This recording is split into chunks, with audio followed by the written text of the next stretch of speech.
can I get for you? Hey, welcome over Wires. I just have an order pickup for Harry. Alrighty, you can pull around, thank you. Sweet, thanks.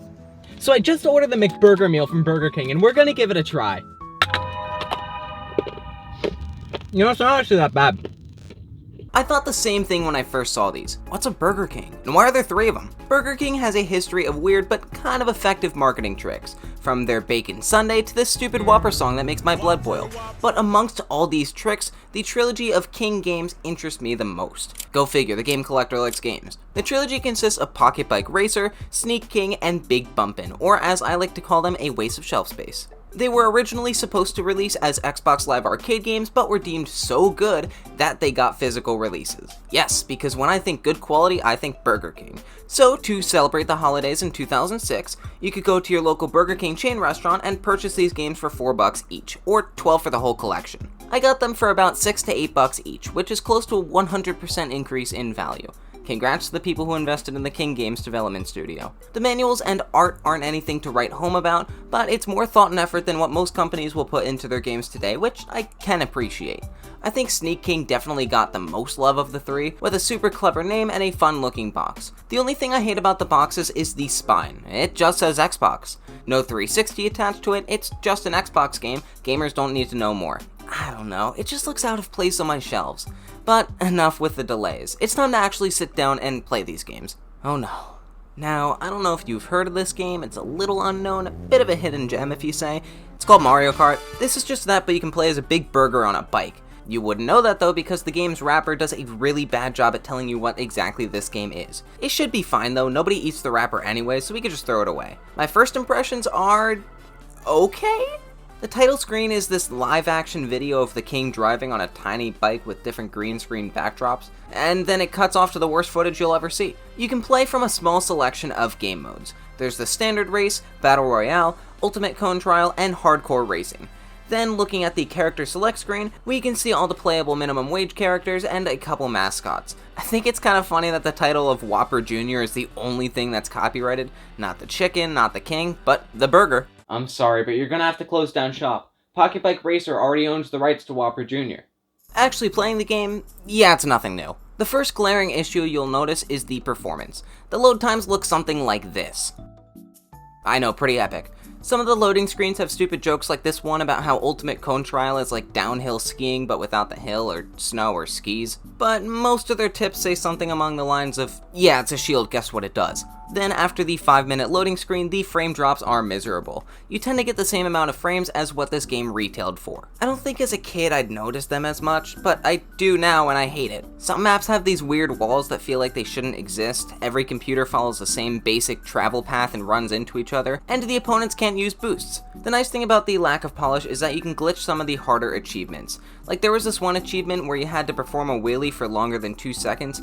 I don't know how to pop a wheelie in this game, but I do know how to break the game. But the lack of polish also means bad audio quality, so I need to listen to the same song every single game. Also, I don't know why, but sometimes there's this random voice that does a very loud, evil laughter. I did literally nothing and this guy just goes... I don't know, it just appears. I think overall it's not a horrific game, it's just not fully polished. I think for $4 you can definitely get your money's worth, but I don't understand why you would want to launch a game like this when you could get something like Sonic and Sega All-Stars Racing for like $5 at GameStop. Now this wrapper looks edible. Don't eat it though. Putting the game in, we can see a very similar live action menu with the exact same character roster. Big Bumpin is more of a minigame collection, except you wouldn't know that because there's only 2 minigames and they both involve bumper cars. Playing it today sorta gave me Rocket League vibes. You're in a car, hit a ball into the net. The other minigame, I don't know how to play it, I genuinely could not learn how it worked. Visually, the game looks good and the lighting surprised me for a console from 2005. Like, genuinely. To go from an unstable frame rate with not so flattering visuals to this, running at a mostly 60 frames per second is a big improvement. But that's about all the praise this game gets. It took me 39 minutes to play through everything this game's got, and I feel like I only played one minigame on the same map 10 times. What's worse is that similar to a lot of the other shovelware I played, this one also makes you sit through and wait for the computer to finish playing. I don't care if Winston isn't done yet, he's not real. And to put the cherry on top, the computer loves to camp, which can stall the game even longer. Overall, Big Bumpin' had a promising first impression on me, but in the end made me feel like I wasted my time and money. But if you think about it, that's kinda just fast food in general. Great presentation, a horrible taste. How many crimes do you think he's committed? Of these 3 games, Sneak King is definitely the most well known. With a charming wrapper, silly concept, and being the only full and complete game, it's easy to see why it's so popular. Unlike Pocketbike Racer and Big Bumpin, this game focuses on an objective system. The core of the game involves sneaking around and surprising random people with food. So to build off this gameplay loop, each mission will have different modifiers like make 3 deliveries without being seen, or giving everyone an enormous omelet sandwich so they don't pass out. You can tell that this game was made by the same team as the previous 2 games, but you can also tell that this is where all their time and budget went. There's all these little quirks to the game, like the menu sorta looking like royal scrolls or having super goofy voice lines for each character. That being said, the random giggles are back. Yeah, this game still isn't very polished. The core game is enjoyable, but there's all these little details that just make me question why they even exist. Like in the first world, there's this bridge that you have to activate so you can cross to the other side, so you would think that once this lever is pulled, the bridge would just stay down, but it doesn't. Every time you're done a mission, it resets itself, making the most efficient travel this stupid house with a long loading screen. It kinda defeats the purpose of having this small little open world to go exploring in when getting to the next mission is tedious. But that's how you access the missions. As for the missions themselves, I actually kinda like them. There's 80 in total, and each one is balanced pretty well. None of them feel unfair or too difficult, but they do feel very safe.